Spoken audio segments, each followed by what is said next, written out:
que vamos a poder seguir leyendo aquí.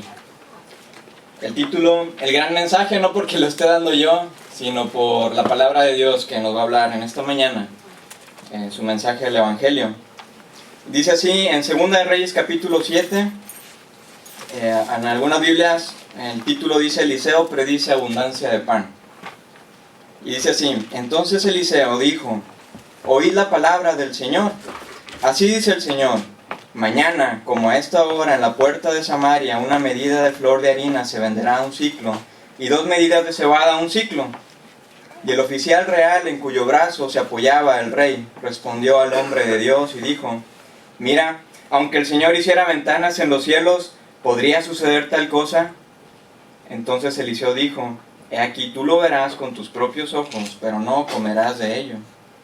Y había 4 leprosos a la entrada de la puerta, y se dijeron el uno al otro: ¿por qué estamos aquí sentados esperando la muerte? Si decimos: entraremos en la ciudad, como el hambre está en la ciudad, moriremos ahí. Y si nos sentamos aquí, también moriremos. Ahora pues vayamos y pasemos al campamento de los arameos. Si nos perdonan la vida, viviremos, y si nos matan, pues moriremos. Y se levantaron al anochecer para ir al campamento de los arameos. Y cuando llegaron a las afueras del campamento de los arameos, aquí no había ahí nadie, porque el Señor había hecho que el ejército de los arameos oyera estruendo de carros y ruido de caballos, el estruendo de un gran ejército, de modo que se dijeron el uno al otro: he aquí, el rey de Israel ha tomado a sueldo contra nosotros a los reyes de los heteos y a los reyes de los egipcios para que vengan contra nosotros. Por lo cual se levantaron y huyeron al anochecer, y abandonaron sus tiendas, sus caballos y sus asnos y el campamento tal como estaba, y huyeron para salvar sus vidas. Cuando llegaron los leprosos a las afueras del campamento, entraron en una tienda y comieron y bebieron, y se llevaron de ahí plata y oro y ropas, y fueron y lo escondieron, y volvieron y entraron en otra tienda, y de ahí también se llevaron botín, y fueron y lo escondieron. Entonces se dijeron el uno al otro: no estamos haciendo bien. Hoy es día de buenas nuevas, pero nosotros estamos callados. Si esperamos hasta la luz de la mañana, nos vendrá castigo. Vamos pues ahora, y entremos a dar la noticia a la casa del rey.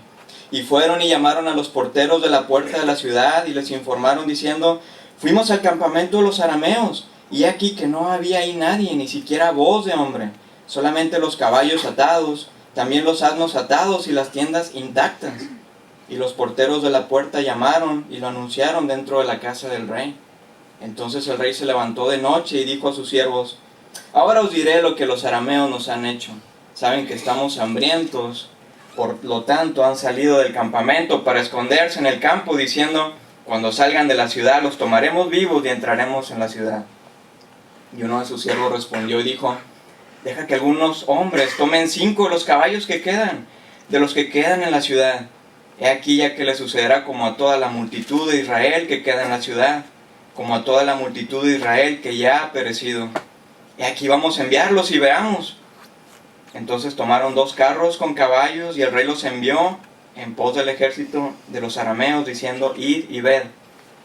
Y los siguieron hasta el Jordán, y aquí todo el camino estaba lleno de vestidos e impedimenta que los arameos habían arrojado en su prisa.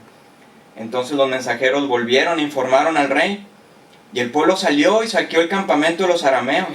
Entonces una medida de flor de harina se vendió a un siclo, y 2 medidas de cebada a un siclo, conforme a la palabra del Señor.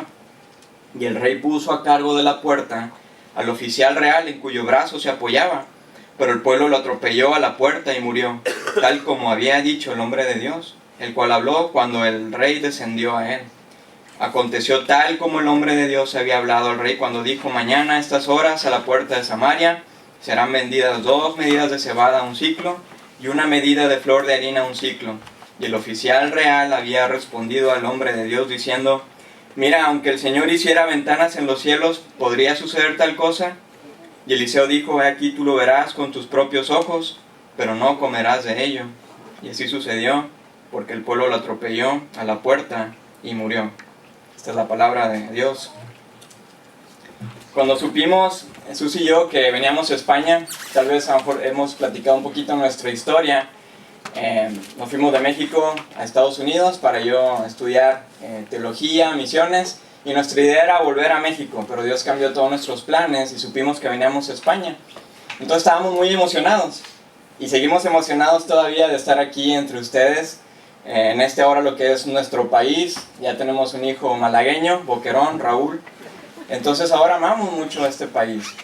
Y una de las cosas que más nos llamaba la atención cuando estábamos pensando acerca de España y estuvimos estudiando un poco acerca de la historia, es que dentro de la historia de la iglesia España jugó un papel muy importante y muy interesante. Es un país del cual el apóstol Pablo escribe a los romanos, y ustedes recuerdan que dice que quiere venir a España, quiere traer el evangelio a España, y posiblemente si vino por acá. La Biblia en español, la Biblia en castellano fue traducido por los monjes Casiodoro de Reina y Cipriano de Valera en Sevilla, entonces Andalucía también está por ahí. Y España fue también de los primeros países en enviar misioneros por el mundo. Francisco Javier, un misionero jesuita que estuvo por India y por Japón. Bartolomé de las Casas, quien estuvo por América, Latinoamérica.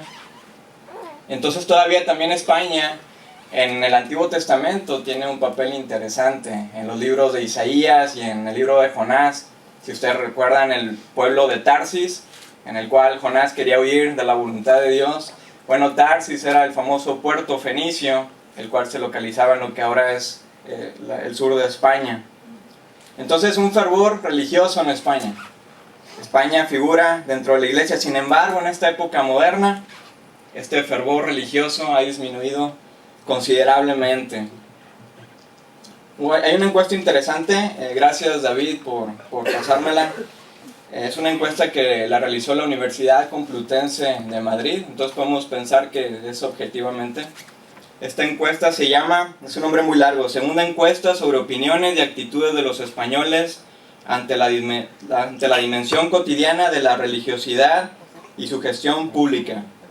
En pocas palabras, habla acerca de qué creen los españoles, ¿verdad? Es un título muy largo, pero es qué creen los españoles. Y entre sus conclusiones muestra que el 53% de los españoles consideran que la religión, en sus muchas doctrinas y facetas, es poco o nada importante. 53%. Y de este 53%, la mayoría son jóvenes menores de 35 años. El ateísmo y el agnosticismo es practicado por un 31%. 31%. Es muy considerable ese número. Y en cuanto a las diferentes organizaciones religiosas, el cristianismo evangélico, en todos sus sabores y doctrinas y cuestiones de fe, es practicado por un 0.5% de los españoles. Entonces estos números son muy tristes. Lo que está pasando en España, y no nada más aquí, sino en el resto de Europa, es lo que conocemos como posmodernismo. La gente está desilusionada o hastiada de la religión. Incluso todavía podemos encontrar dentro del posmodernismo personas que están en una búsqueda espiritual, pero en esa búsqueda espiritual ellos mismos se cancelan al decir de que, bueno, no puedo encontrar nada. Entonces la indiferencia al hablar de religión en España, lo único que podemos conseguir nosotros es indiferencia de la gente. Pero ¿qué podemos hacer para hacer público un mensaje tan importante, el mensaje del Evangelio? Y muchos de ustedes que están involucrados en un grupo pequeño aquí en la iglesia, si no, pues los animo a que lo hagan. Dentro de los grupos pequeños estamos hablando y discutiendo acerca de ser públicos con nuestra fe. Y la conversación empezó a ser facilitada por un artículo de Tim Keller, un pastor de Nueva York, quien se encuentra en un mundo posmoderno, lo que es Nueva York. Y él comparte su experiencia acerca de cómo ser públicos en nuestra fe en un mundo que es totalmente indiferente, un mundo que es escéptico, un mundo que está dolido, un mundo que está temeroso. Y una de las cosas interesantes acerca de ser públicos en nuestra fe es primeramente pensar el contenido que tiene ese mensaje. La información que nosotros sabemos que tiene el Evangelio, tanto en el transcurso de la historia, pero el Evangelio también cómo ha impactado nuestras propias vidas. Creo que hay unas preguntas que vale la pena reflexionar. Si soy cristiano, ¿es el Evangelio realmente poderoso y transformador que me obliga a compartirlo con los demás? Si estoy en un proceso de búsqueda espiritual, ¿entiendo realmente el contenido de ese mensaje? Si recordamos rápidamente, Evangelio significa buenas noticias. así simplemente. Pero sin embargo esas buenas noticias contienen un mensaje tan importante que es de consecuencias de vida o muerte, de dimensiones eternas. Y si es así tan importante, debería cambiar nuestro estilo de vida e incluso también nos empujaría a compartir nuestra fe con los demás. Y otra pregunta también interesante, ¿vale la pena ser público con mi fe y convicciones en medio de este mundo indiferente? En este pasaje de Segunda de Reyes vemos un mensaje transformador. Es una gran noticia de la cual podemos reflexionar en 4 puntos y aspectos interesantes. Es que el primero es una muy buena noticia. Encontramos una noticia muy buena, tan buena que es difícil de creer. Vimos que el mensajero del rey, y pudo haber sido su consejero, dice que el rey se apoyaba en él. No puede creer en el mensaje de que el panorama económico va a cambiar de un día para otro. Es una muy buena noticia, no puede ser tan fácil. Pero ese mensaje también, el segundo punto, es que me recuerda mi condición. Me siente, me pone en perspectiva de saber, el Evangelio me dice que estoy muerto en mis delitos y pecados. Pero no solamente se queda ahí, sino que el mensaje es transformador y me da una esperanza. Dice la Biblia que paso de muerte a vida a través de Cristo, de mi fe en Él. Y el cuarto punto es que ese mensaje hay que compartirlo. No puedo callarme. Hay que compartir el mensaje del Evangelio. Vamos a orar. Muchas gracias, Señor, por esta mañana. Te pedimos que abras nuestros ojos y nuestro entendimiento para escuchar tu palabra y tu mensaje, Señor. Señor, que toque nuestros corazones, que nos desafíes, Señor, a ser públicos en nuestra fe. Que nos desafíes también a aquellos que estamos en una búsqueda espiritual y a veces pensamos que no podemos encontrar nada realmente, podemos hallarte a ti, Señor. Dice tu palabra, buscadme y viviréis. Padre, te pedimos que en esta mañana tú transformes nuestras vidas, que podamos reflexionar nuevamente en tu Evangelio y que sigas impactándonos, Señor. Te lo pedimos grandemente y también, Señor, así como el apóstol Juan escribiera en Apocalipsis, Jesús, ven pronto por tu pueblo. Amén. Entonces, en el contexto de este pasaje de Segunda de Reyes, Israel estaba bajo circunstancias muy difíciles. Estaba pasando una crisis nacional. Yo creo que podemos nosotros vernos ahí también, ¿verdad? En un mensaje que pudiera ser tan antiguo, pero que para nosotros es muy actual. Israel estaba en circunstancias difíciles. En ese entonces el reino de Israel estaba dividido en 2. Israel en la parte norte y el reino de Judá en la parte sur. Y Eliseo, el personaje en este pasaje, es ese sucesor tan grande del profeta Elías. Y es un profeta de la nación de Israel. El rey en este tiempo es el rey Joram. Y si recordamos dentro de la historia de los reyes de Israel, es hijo de Acab, un rey malvado. Son reyes que hicieron lo malo ante los ojos del Señor. Y Dios una y otra vez está hablando a su pueblo. Dios una y otra vez estaba enviando a sus profetas diciendo, arrepiéntanse de sus malos caminos, buscadme y viviréis. Y el pueblo pues no encuentra la paz, y el pueblo se tropieza constantemente. El pueblo seguía cada vez más en su pecado e idolatría.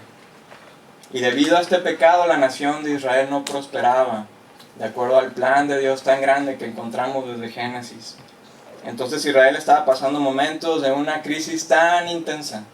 Una crisis tan intensa y tan fuerte que había actos de canibalismo entre los propios israelitas. Un capítulo anterior, el capítulo 6 de Segunda de Reyes, vemos a la historia de una mujer que se acerca con el rey Joram y le pide su ayuda y le cuenta que había quedado con su vecina de que el día de hoy se comían a su hijo y el día de mañana iban a comerse el hijo de ella, pero ella no cumplió su palabra. Y el rey, al escuchar esa situación y esa noticia tan horrenda, se rasga sus vestidos. Entonces vemos que el país está en crisis, el país está en hambre, hay una extrema pobreza, actos de canibalismo, pero comienza este pasaje con una muy buena noticia. Eliseo predice abundancia de pan y dice a partir del versículo 1, dice, entonces Eliseo dijo, oí la palabra del Señor, así dice el Señor, mañana como a esta hora en la puerta de Samaria, una medida de flor de harina se venderá a 1 siclo y 2 medidas de cebada a 1 siclo. Y el oficial real en cuyo brazo se apoyaba el rey, respondió al hombre de Dios y dijo: mira, aunque el Señor hiciera ventanas en los cielos, pudiera suceder tal cosa. Entonces Eliseo le dijo: aquí tú lo verás con tus propios ojos, pero no comerás de ello. Eliseo está hablando con este mensajero del rey, quien precisamente había sido enviado por el rey Joram para matar a Eliseo. Él atribuía los problemas de Israel a los profetas. El rey Joram, debido a una falta total de entendimiento de Dios, de Israel y de los mensajes proféticos que lo llevaran al arrepentimiento de la nación y posteriormente a un florecimiento, estaba atribuyendo todos los problemas a Dios. En Segunda de Reyes, en ese capítulo 6:33, el mismo rey dice: mira, este mal viene del Señor, porque he de esperar más en el Señor. Pero sin embargo, Eliseo, al saber que este mensajero viene a matarlo, lo recibe con una muy buena noticia. Le dice: mañana el panorama económico cambiará de una manera tan grande que ya no habrá pobreza, ya no habrá hambre en la nación. La compra de alimentos será a precios súper accesibles. Por lo tanto, el hambre de la ciudad desaparecerá. Entonces, ¿qué haría un mensajero al escuchar una noticia tan grande? Pues ir corriendo ante el rey y decirle: mira lo que dice el profeta. Sin embargo, el mensajero también demuestra una falta de entendimiento del Dios de Israel. Le dijo: mira, aunque el Señor hiciera ventanas en los cielos, pudiera suceder tal cosa. Es una noticia tan buena, no puede ser tan bueno. Entonces, vemos aquí en este pasaje, el mensaje del Evangelio es tan bueno, es una noticia muy buena. A veces para la gente puede ser tan buena que es difícil de creer. Es interesante notar cómo este mensajero se parece al hombre posmoderno. Este rey, este mensajero, había crecido, había sido educado en la nación de Israel, en una educación religiosa, sabía de Dios, conocía de Dios, pero sin embargo no podía creer en ese Dios. El hombre posmoderno también en estos tiempos a veces se conforma con ser solamente un buscador espiritual, pero sin encontrar. Es decir, que todavía incluso se ve bien en la sociedad decir que soy un buscador espiritual, pero no que he encontrado la verdad. Eso choca con la gente. Está bien ir a la iglesia, pero no más, hasta ahí. O está bien decir que soy cristiano, pero que no tengo la verdad. C.S. Lewis, estoy leyendo recientemente Cartas del Diablo a su sobrino, y C.S. Lewis retrata un poco acerca de esta situación. Solamente para explicarles un poquito acerca de esta novela, que espero que sea novela, que no sea verdad. Está un diablo ya en el infierno escribiéndole a su sobrino. Este diablo ya se retiró, ya está jubilado, y le está escribiendo a su sobrino que está todavía en la tierra haciendo sus maldades, y le escribe ciertos consejos. Y uno de ellos está interesante, dice: háblale a tu paciente sobre la moderación en todas las cosas. Una vez que consigas hacerle pensar que la religión está bien, pero hasta cierto punto podrás sentirte satisfecho acerca de su alma. Una religión moderada es tan buena para nosotros como la falta absoluta de religión, y más divertida.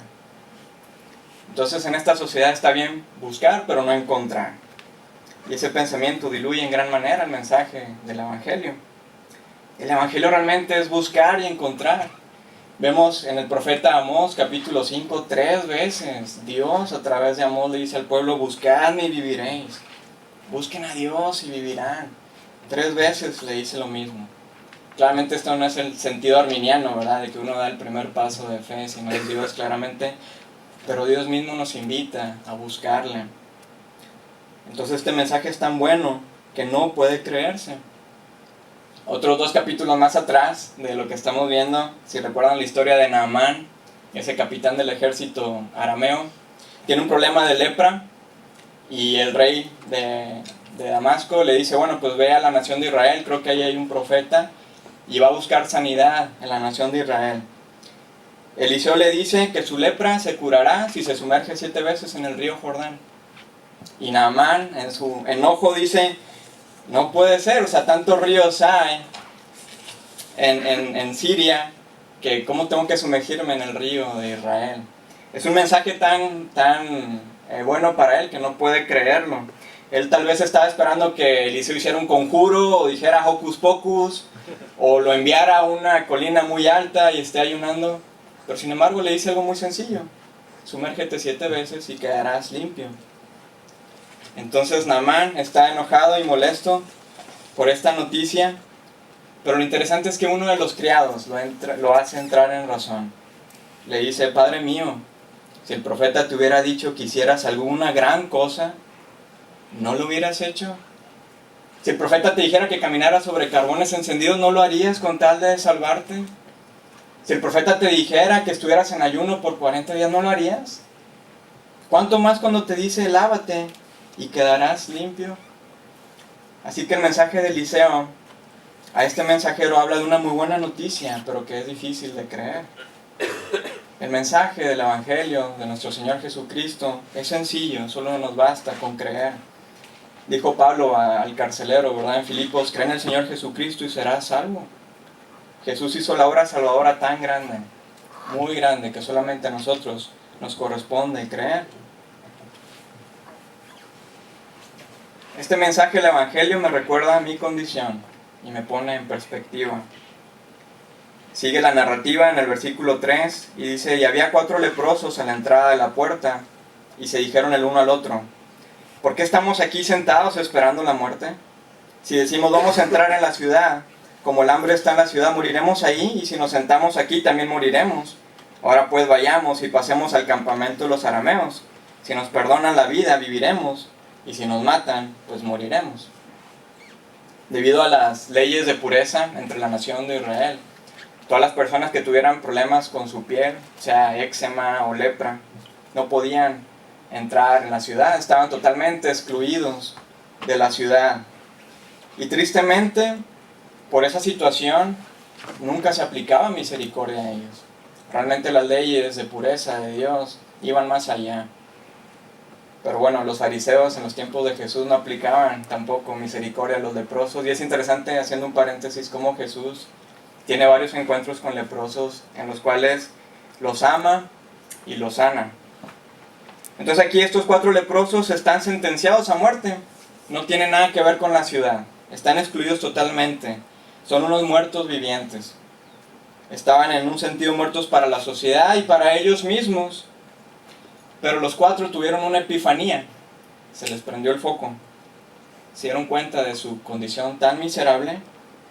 Y en vista de esa condición decidieron encontrar una mejoría y todavía sacrificar sus propias vidas y entrar al campamento enemigo de los arameos. ¿Qué más podían perder? Así el mensaje del Evangelio, cuando nos alumbra, nos sienta y nos pone en una perspectiva y vemos nuestra situación. En la luz del Evangelio deberíamos de llegar a una epifanía religiosa en la cual me doy cuenta que soy un muerto viviente, así como los leprosos. Y la ciencia no me ha dado respuestas, ni el humanismo me ha dado respuestas, ni el socialismo, ni el capitalismo, ni todos los ismos me han dado respuestas, o incluso la misma religión, o la filantropía haciendo buenas obras. Eso no me da respuestas, no me da claridad ni un propósito de vida. Al final llevo un existencialismo. ¿Para qué estoy aquí? ¿Qué más da la vida? Así que en este mundo solo vivimos confundidos, vivimos solamente en base al temor, y en eso se basa nuestra vida totalmente. En esta crisis que se vive actualmente aquí en nuestro país, no hace falta filosofar mucho para llegar a esta misma conclusión que los leprosos, de que estamos mal, hay algo mal. La sociedad está mal, necesitamos algo. El Evangelio nos pone en esa perspectiva, pero de una forma amorosa y misericordiosa, llena de gracia, pero también contundente. Y es a través de la obra de Cristo. Dice en Romanos 5, porque mientras aún éramos débiles o incapacitados, a su tiempo Cristo murió por los impíos. Porque a duras penas habrá alguien que muera por un justo, aunque tal vez alguno se atreva a morir por el bueno. Pero Dios demuestra su amor para con nosotros en que siendo aún pecadores, Cristo murió por nosotros. Entonces, aquí los leprosos vienen a ser como nuestro espejo, ¿verdad? Vemos nuestra condición también, estamos incapacitados, estamos muertos, pero debe de haber algo mejor. Los leprosos llegan a una epifanía, vamos a ver si podemos encontrar vida del otro lado. En nuestro caso, nuestra vida se halla en Cristo y en su obra. en que aún siendo pecador, Cristo murió por mí. Dice a partir del versículo 5: y se levantaron al anochecer para ir al campamento de los arameos, y cuando llegaron a las afueras del campamento de los arameos, aquí no había ahí nadie, porque el Señor había hecho que el ejército huyera. Vienen 4 leprosos a acercarse y los arameos, de una forma milagrosa, piensan que vienen un montón de ejército, los egipcios y los hititas, y se van huyendo por sus vidas y dejan todo. El mensaje del Evangelio es transformador y me da una esperanza. Entonces, estamos viendo que este mensaje es tan bueno que es difícil de creer. ¿Cómo? ¿Solamente a través de poner mi fe en Cristo? No, debe haber algo más. Es así solamente. Pero también ese mensaje me habla acerca de mi vida y mi condición. Pero no solamente acaba aquí, sino que parecía como un suicidio colectivo. En parte era ver, se vio una luz al final del túnel, una especie de milagro, y encontraron un gran milagro. Dios, en una manera poderosa, infundió terror en el campamento de los arameos, quienes dejaron literalmente todo. Dejaron sus tiendas, animales, ropa, comida, dejaron hasta su almuerzo con la nota de su madre. Huyeron. Estos hombres, en condición de muerte, los leprosos, se dieron un gran banquete y comenzaron a tomar todo lo que pudieron y lo escondieron. Hallaron vida en esa situación. Su condición de desesperación cambió de una manera poderosa. Tuvieron una transformación, hallaron esperanza. Asimismo, el Evangelio me da una esperanza de vida que no solamente queda en un concepto o en una idea, sino que esa idea del Evangelio me mueve, me motiva y me empuja. El Evangelio de Cristo es más que un concepto. Viktor Frankl es un sobreviviente del Holocausto nazi, creo que ya murió, era un doctor austriaco. Y él comenta, este sobreviviente del Holocausto nazi, comenta su experiencia de estar en un campo de concentración. Y habla acerca de 3 clases de personas que se formaron en el campo de concentración, en una triste condición de saber que iban a morir en cualquier momento. Entre paréntesis, si a alguno de ustedes les gusta esta serie de The Walking Dead, que habla acerca de unos zombies, vemos también este ejemplo. Pero sin embargo, bueno, para no hablar de cosas tan grotescas de esta serie de televisión, Viktor Frankl habla acerca de este campo de concentración y habla que una clase de personas se volvían totalmente malvados e increíblemente egoístas. Por tratar de sobrevivir hacían, calumniaban, chantajeaban, traicionaban a los demás presos. Había otro grupo de personas. Unos perdían totalmente la esperanza y al cabo de unos días, semanas o meses morían. Pero había un tercer grupo de personas que fue el que le impactó a este hombre y dijo que unos se volvían increíblemente nobles y sacrificiales. Nobles y sacrificiales sabiendo que el día de mañana pueden morir. Parecía que tenían una esperanza, había algo que los motivaba más allá de lo comprensible. Entonces el doctor Frankl se acercó a uno de estos, y era un hombre, y le decía: ¿cuál es tu secreto? ¿Qué es tu motor? ¿Qué es lo que te empuja? ¿Qué es lo que te da una pasión? Y este hombre contestó que le daría vergüenza que su mujer, quien ya había fallecido unos días antes, lo viera cometer actos deshonrosos o lo viera perder la esperanza. Este hombre estaba motivado a no avergonzar la memoria de su esposa, por lo cual él vivía con una pasión. Así el mensaje del Evangelio nos da una pasión. Ya no somos moderados en la religión, en la forma como nos dice C.S. Lewis, sino que el saber lo que Cristo ha hecho por mí me mueve a hacer más. En este sentido, como escribió Pablo a los Gálatas, con Cristo he sido crucificado y ya no soy yo el que vive, sino que Cristo vive en mí. Y la vida que ahora vivo en la carne, la vivo por fe en el Hijo de Dios, el cual me amó y se entregó a sí mismo por mí. Ese debería ser nuestro motor. El Evangelio nos da una transformación y nos da una esperanza y una pasión de vida. Otra de las conclusiones a las cuales llegaron estos hombres, dice a partir del versículo 9: entonces se dijeron el uno al otro: no estamos haciendo bien, hoy es día de buenas nuevas, pero nosotros estamos callados. Si esperamos hasta la luz de la mañana, nos vendrá castigo. Vamos pues ahora y entremos a dar la gran noticia a la casa del rey. El evangelio hay que compartirlo, no podemos callarlo. Para esos hombres, los 4 leprosos, era día de buenas nuevas. Habían sido llenos de un gozo tan grande que tal vez en muchos años no habían tenido ni experimentado. Estaban casi por suicidarse al irse al campamento enemigo, pero encontraron vida, hallaron un gran tesoro. Y llegaron a una conclusión interesante. No podemos callarnos. Hoy es un gran día de buenas noticias. Hay que compartirlo. Hay que volver a la ciudad y compartir lo que hemos hallado. Entonces Israel, como lo vimos, estaba hundido en una tremenda crisis. Esta gran noticia podía traer esperanza y vida al pueblo, en todos los sentidos. Una, los enemigos habían huido de una manera tan asombrosa. 2, dejaron todo el botín, dejaron prácticamente todo, dinero, comida, ganado, etc. Pero tercero, vemos que la palabra de Dios seguiría fiel, se cumpliría al pie de la letra, tal cual Eliseo lo dijo en un principio. Entonces estos hombres que habían pasado literalmente de una muerte a una vida, decidieron ir a contarle al rey todo lo que encontraron. Pero nuevamente se jugarían la vida al tratar de entrar a la ciudad. Si recuerdan, son leprosos, no pueden entrar en la ciudad. Pero la noticia era tan grande que valía la pena el riesgo. ¿Qué es lo que nos atemoriza en ser públicos en nuestra fe? ¿Qué es lo que me da miedo a perder al compartir el evangelio?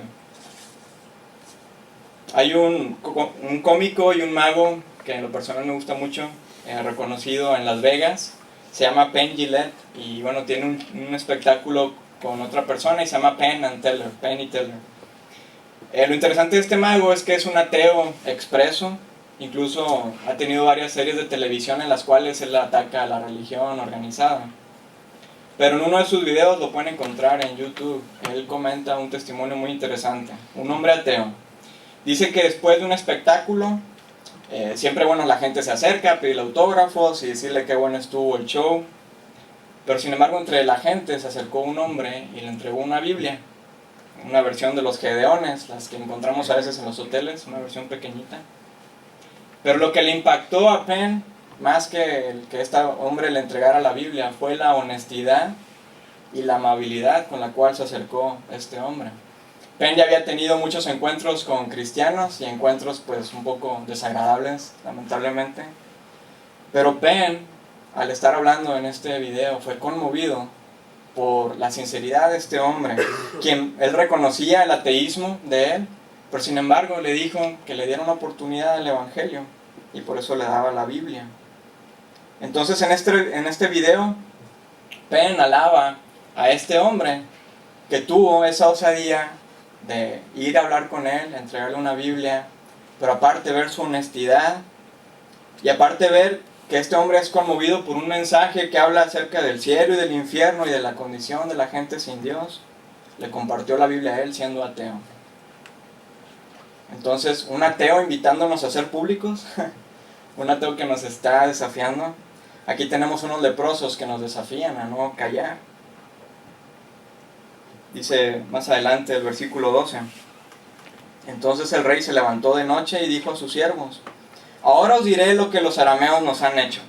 Saben que estamos hambrientos, por tanto han salido del campamento para esconderse en el campo, diciendo: cuando salgan de la ciudad los tomaremos vivos y entraremos en la ciudad. Entonces el rey sigue pensando: no, esto es muy bueno, no puede ser verdad. Sigue sacando sus propias conclusiones y excusas. Tal vez los arameos están escondidos y nos van a hacer una emboscada tan pronto salgamos de aquí.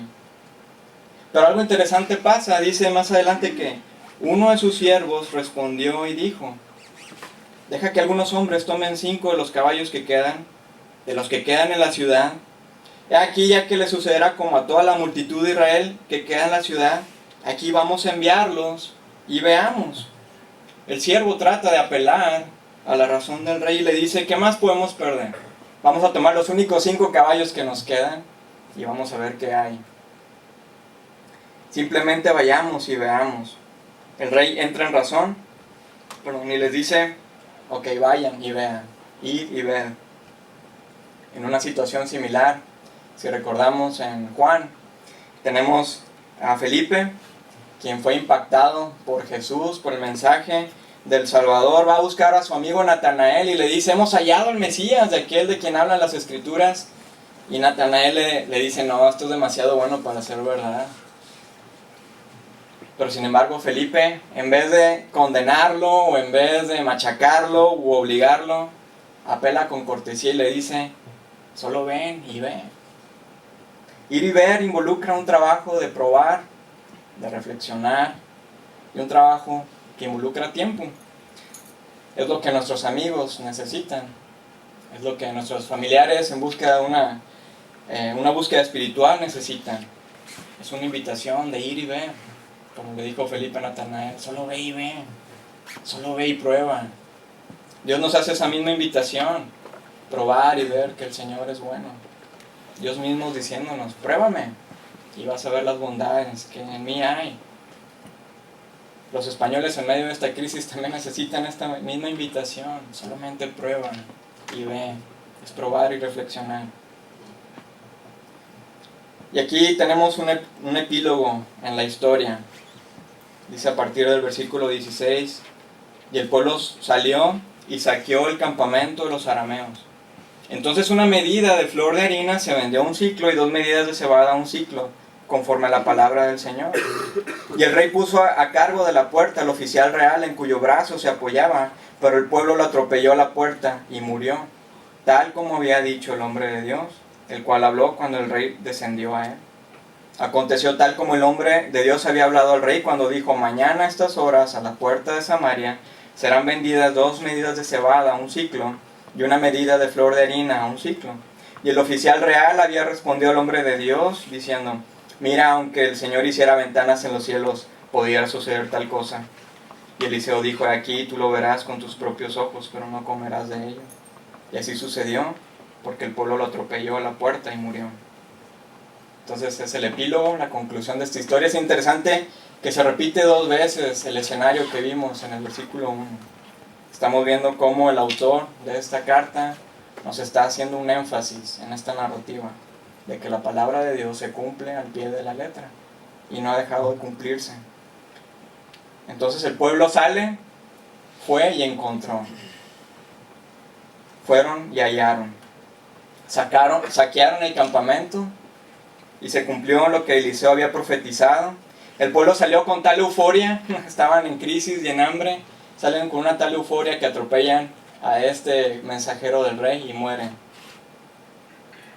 Este mensajero incrédulo, también como Eliseo lo había profetizado, no le creyó a Dios, por lo que no pudo gozar de una salvación tan grande. Así que, amigos, tenemos ante nosotros el mensaje del Evangelio, un mensaje muy grande, un mensaje cuyo contenido es de consecuencias y dimensiones eternas. Es un mensaje muy bueno, es un mensaje que nos pone en nuestra correcta perspectiva, es un mensaje transformador que nos da una esperanza y es un mensaje que no podemos callar, hay que compartirlo. Así que al reflexionar en estos 4 puntos, nuestro trabajo es seguir orando, es seguir intercediendo por nuestros amigos, por nuestros familiares, interceder por nuestra nación. Pero también nuestro trabajo no solamente para ahí, sino compartir. Ven y ven, prueba y reflexiona. Oremos. Muchas gracias, Señor, por tu Evangelio. Gracias por Cristo, el autor de nuestra fe, y quien consumó todo, Señor, en la cruz, y se cumplió todo, Señor. Gracias por Cristo, gracias por su sacrificio en la cruz. Gracias porque al poner solamente nuestra fe en Él, hallamos vida y esperanza. Pasamos de muerte a vida, y es así de sencillo, Señor. Padre, ayúdanos a seguir reflexionando en tu mensaje, a reflexionar en la cruz de Cristo, en el Calvario, en el fin por el cual tú te hiciste hombre y viniste a morar entre nosotros, Señor. Y Padre, al hallarte a ti hallamos vida, hallamos un gran tesoro, y Señor, que podamos compartirlo con los demás, que podamos decirlo a nuestros amigos, a nuestros familiares: ven y ve, ven y prueba, prueba el Evangelio, reflexiónalo. Y Señor, que podamos también nosotros ser pacientes con ellos, a la luz de tu palabra, Señor. Padre, síguenos desafiando en todos los aspectos a que podamos hacer más, no tomar las cosas moderadamente, así como C.S. Lewis nos invita, pero a hacer más, Señor. Padre, te pedimos mucho que nos sigas bendiciendo y ayudando. Gracias por tu amor para con nosotros, Señor. En tu nombre oramos. Amén.